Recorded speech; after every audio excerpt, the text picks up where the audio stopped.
नमस्कार, आप देख रहे हैं वाइड डिस्कवरी और मैं हूं रोशन। अभी हमारी मौजूदगी जो है पटना में है और आपको बता दें कि देख सकते हैं एक परिचर्चा का बैनर लगा हुआ है। आज़ादी के 75 साल, देश किधर है।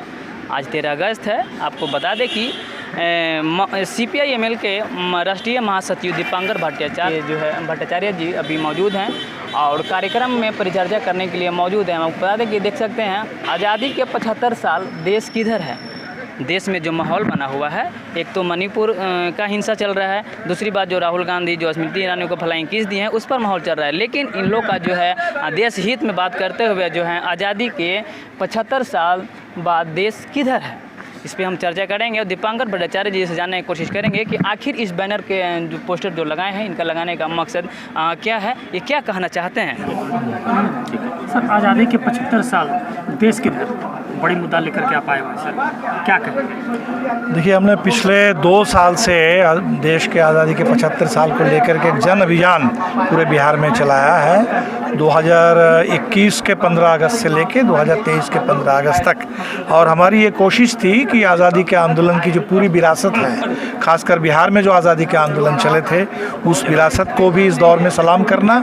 और जाहिर सी बात है कि उस आज़ादी के आंदोलन से हमें जो एक आधुनिक हिंदुस्तान का सपना मिला था, एक रास्ता मिला था, जो संविधान मिला था, लोकतंत्र मिला था, जो आज खतरे में है। तो आज हिंदुस्तान को इस खतरनाक दौर में देश के लोकतंत्र पर हमले, संविधान पर हमले, लोगों की रोजी रोटी पर हमले, इतनी महंगाई, इतनी बेरोजगारी, तो इस दौर में आज़ादी से ऊर्जा लेकर के, दिशा लेकर के आज का रास्ता तय करना, और इसीलिए हम लोगों ने 2 साल का अभियान चलाया। और आज की पूरी परिचर्चा भी इसी सवाल पर थी कि ताकि इस समय जो देश संकट में है, उस संकट से देश को उबारना है। देश की जनता देश पे कौन हमले कर रहा है। तो बिल्कुल इस समय जो सरकार है, मोदी सरकार, आप देख रहे हैं, तो सरकार नाम की तो कोई चीज़ नहीं है। मणिपुर जल रहा है 3 महीने से ज़्यादा समय, और संसद में इस पर सरकार चर्चा तक करने के लिए तैयार नहीं थी। एक अविश्वास प्रस्ताव इसलिए लाना पड़ा ताकि कम से कम प्रधानमंत्री आ जाए संसद में, आकर के 2 शब्द बोले, लेकिन 2 घंटे बोले, 2.25 घंटे बोले, उसमें मणिपुर की चर्चा तक उन्होंने नहीं की। तो इस समय पूरे देश में जहां सारे कानून को बदल दिए जा रहे हैं, पूरे पब्लिक सेक्टर को बेचा जा रहा है, रोजगार नहीं है, आरक्षण को ख़त्म करने की पूरी कोशिश हो रही है, संविधान पर हमले हो रहे हैं, तो ऐसे दौर में हमें लगता है कि इस समय देश में एक नई आज़ादी का आंदोलन चाहिए, और इसके लिए हम लोग तैयारी कर रहे हैं। अब क्या लगता है कि फिर इस बार जो है आने वाले चुनाव के लिए बीजेपी फिर कमर कस ली है कि इस बार आएंगे। नहीं, बीजेपी तो हमेशा तैयार रहती है। वो तो सिर्फ चुनाव ही समझती है, वो तो एक चुनाव मशीन है। कोई देश चलाना, सरकार चलाना उनका एजेंडा नहीं है।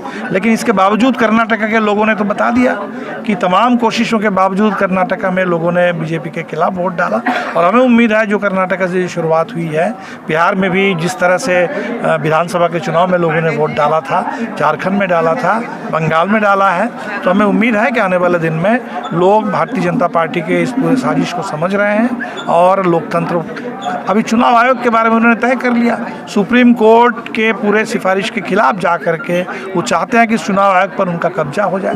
तो सुप्रीम कोर्ट को चुनौती दे रहे हैं, तो चाह रहे हैं कि तमाम विपक्ष की सरकारें गिर जाए। तो ऐसे में ये जो तानाशाही है, जनता निश्चित वो बर्दाश्त नहीं करेगी। Thank you.